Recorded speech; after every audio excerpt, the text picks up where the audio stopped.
उत्तर प्रदेश की राजनीति में इन दिनों दो मुद्दों पर बहुत तेजी से चर्चा है, एक बुलडोजर और एक दूसरा एनकाउंटर। अखिलेश यादव ने सुल्तानपुर के एनकाउंटर पर सवाल उठाया और ये कहा कि भारतीय जनता पार्टी जाति देखकर एनकाउंटर करती है। उत्तर प्रदेश सरकार में कैबिनेट मंत्री हैं योगेंद्र उपाध्याय। अखिलेश यादव ये कह रहे हैं कि जो पुलिस है और खासतौर से जो भाजपा है वो जाति देखकर लोगों का एनकाउंटर करवा रही है, एनकाउंटर पर सियासत हो रही है। हम ये देखते हैं, पूरी जनता ये देखती है कि जहाँ कहीं भी अपराध या अपराधी पकड़ा जाता है या कानून को जब चुनौती देता है तो दूसरा हश्र होता है, तो उसमें ये समाजवादी पार्टी अपराधी और अपराध के साथ खड़ी हो जाती है। ये एक उदाहरण नहीं है, अनेकों उदाहरण हैं।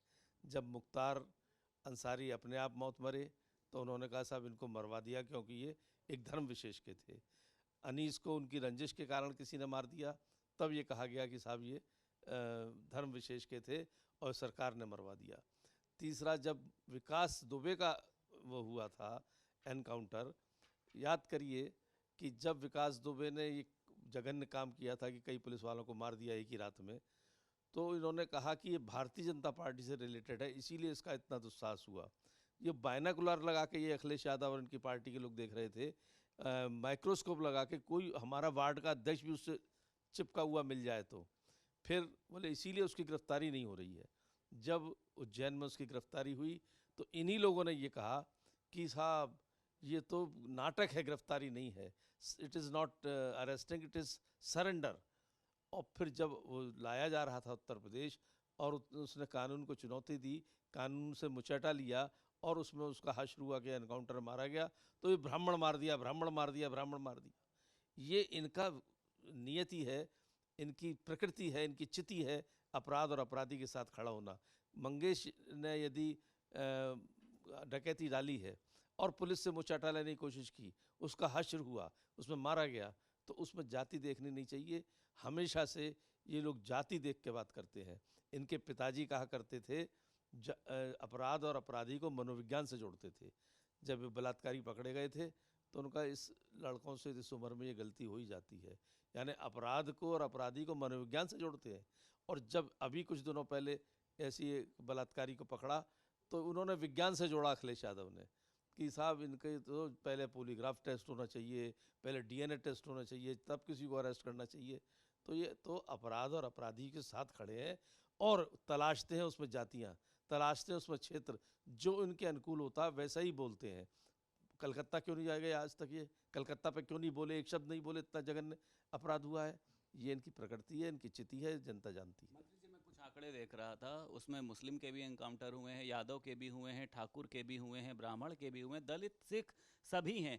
लेकिन अखिलेश यादव, जब किसी मुस्लिम का एनकाउंटर होता है आपको लगता है तकलीफ होती है, जब किसी यादव का होता है तो तकलीफ होती है, ऐसा क्यों? ये अपराधियों पर कार्रवाई से आपको लग रहा है ये नाराज हो रहे हैं? अपराधियों पर कार्रवाई से नाराज नहीं हो रहे हैं, अपराध नीचे घट रहे हैं इस पर नाराज नहीं हो रहे हैं। ये नाराज इसलिए हो रहे हैं क्योंकि इनकी जहाँ पर जो तुष्टीकरण के आधार पर ये राजनीति करते हैं, जातिवाद के आधार पर राजनीति करते हैं, उनको संरक्षण देना और अपराध और अपराधियों के साथ खड़े होते हैं। वही मैंने कहा आपसे, कोलकाता पे क्यों नहीं बोल रहे? ये क्षेत्र देख के राजनीति करते हैं। हाथरस जाएंगे राहुल गांधी और अखिलेश यादव, लेकिन कोलकाता नहीं जाएंगे।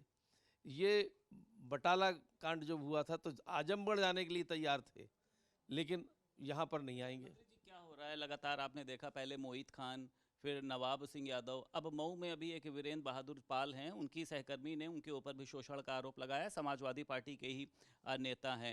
आपको लगता है कि अखिलेश यादव उन पर कोई कार्रवाई करेंगे या फिर से डीएनए टेस्ट की मांग? ये लगातार समाजवादी पार्टी से क्यों निकल रहे हैं ऐसे लोग? समाजवादी पार्टी की प्रकृति और चिति में अपराध हैं और विकृति है, उनके मानसिक विकृति की पार्टी है, इसलिए अपराधी वहीं के होते हैं ज़्यादातर। और आपराधिक मानसिकता के लोग वहाँ अपना संरक्षण पाते हैं। कुछ आपराधिक प्रवृत्ति के लोग उनके बहुत जिम्मेदार लोग हैं, इसलिए वहाँ से अपराधी निकलते हैं और ये अपराधियों के फेवर में खड़े होते हैं। सर, एक केंद्रीय राज्य मंत्री हैं संजीव बालियान, उन्होंने कहा है कि जो छोटे राज्य हैं वो वक्त की अब ज़रूरत है, क्योंकि यूपी राज्य नहीं बल्कि एक देश बन चुका है जनसंख्या के, तो इनको अब बांटा जाना चाहिए। अगर यूपी को बांटा जाएगा, छोटा किया जाएगा, तो जो पश्चिमी उत्तर प्रदेश है वहाँ पर किसानों की बल्ले बल्ले हो जाएगी। तो आप इसको किस तरीके से देखते हैं? देखिए, सैद्धांतिक रूप से तो ये बात सही है कि राज्य जब छोटे होते हैं तो विकास जल्दी होता है। लेकिन कुछ बड़े राज्यों की अपनी भी वो होते हैं, एक इम्पोर्टेंस है, एक महत्व है। तो यूपी का एक अलग महत्व है। लेकिन यदि आवश्यकता होगी और ऐसा लगेगा कि विकास को ज़्यादा तेज़ गति देनी है या चहुमुखी विकास होना है और उसका डिवीज़न ज़रूरी है, तो हमारा नेतृत्व डिसीजन लेगा। इसमें हमारे व्यक्तिगत विचार नहीं होने चाहिए।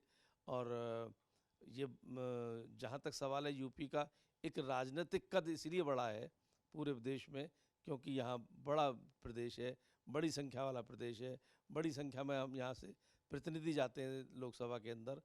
तो ये इसलिए अपनी अपनी राय हो सकती है, लेकिन इस मामले पर नेतृत्व छोड़ना चाहिए। बहुत शुक्रिया बात करने के लिए। उत्तर प्रदेश सरकार में कैबिनेट मंत्री योगेंद्र उपाध्याय हमारे साथ मौजूद थे।